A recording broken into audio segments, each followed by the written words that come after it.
हरिओम. योगदास श्री जयगणेश जोशी यांनी 60च्या वर आध्यात्मिक पुस्तके लिहिली आहेत. कठोपनिषद हे त्यातलेच एक पुस्तक. यामध्ये प्रत्यक्ष यमराज नचिकेताला मृत्यूबद्दलचे ज्ञान देत आहेत. योगेश्वर चरणी विनम्र होऊन कठोपनिषद जाणून घेण्याचा आपण प्रयत्न करूया. अध्याय 2, वल्ली पहिली, श्लोक क्रमांक 9.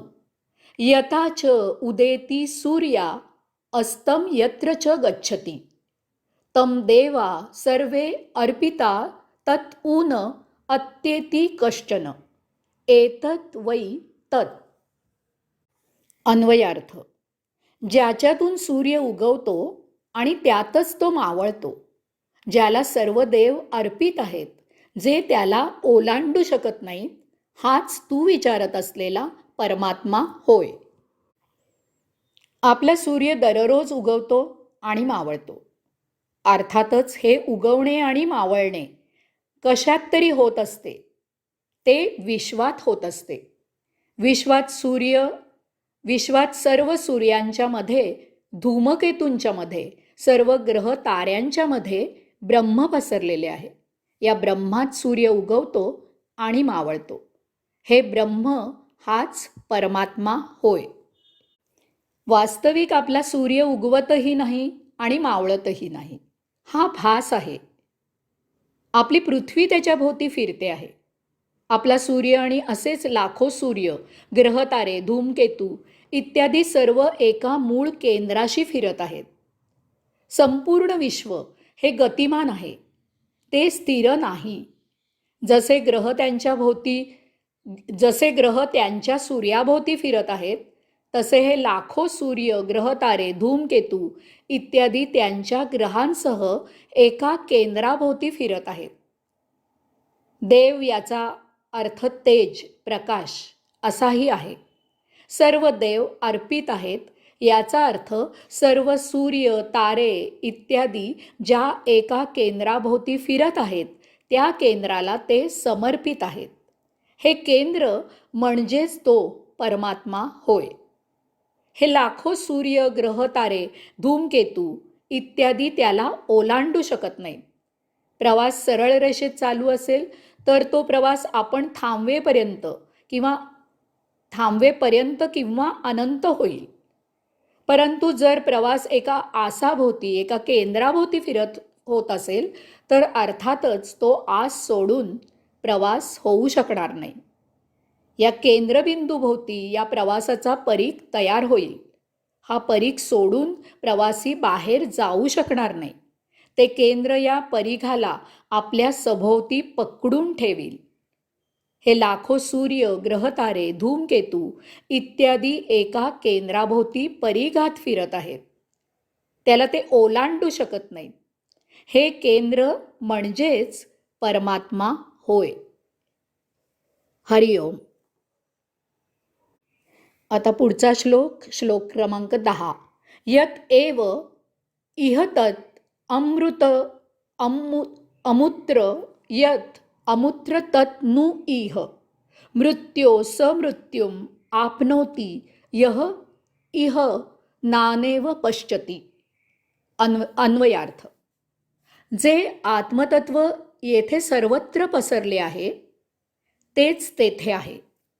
जे आत्मतत्व तेथे आहे तेच येथेही सर्वत्र पसरलेले आहे.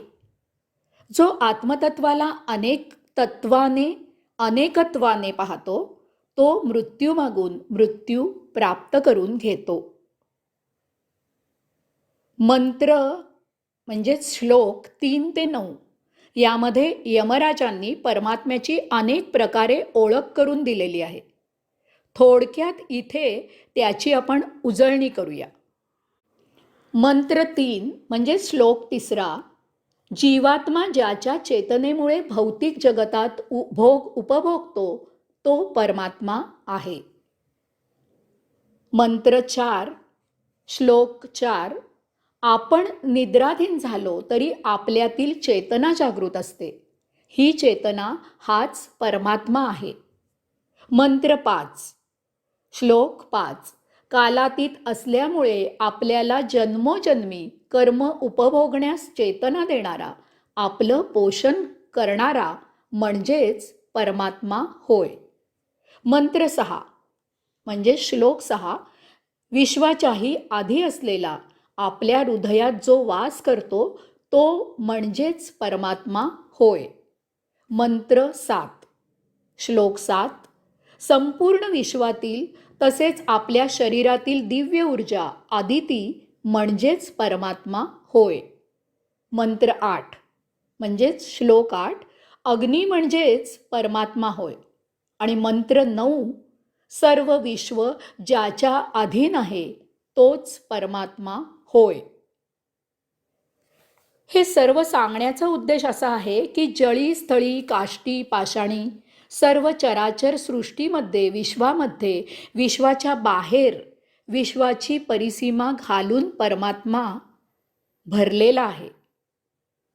आता या मंत्रात यमराज काय सांगत आहेत ते पाहूया.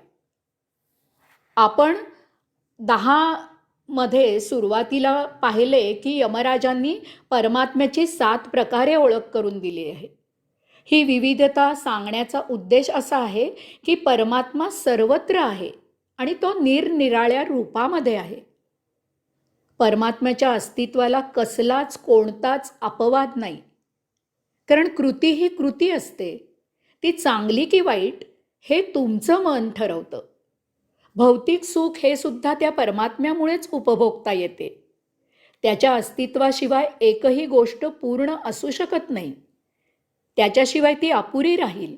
त्याच्या अस्तित्वाशिवाय कोणतीच गोष्ट शक्य होणार नाही.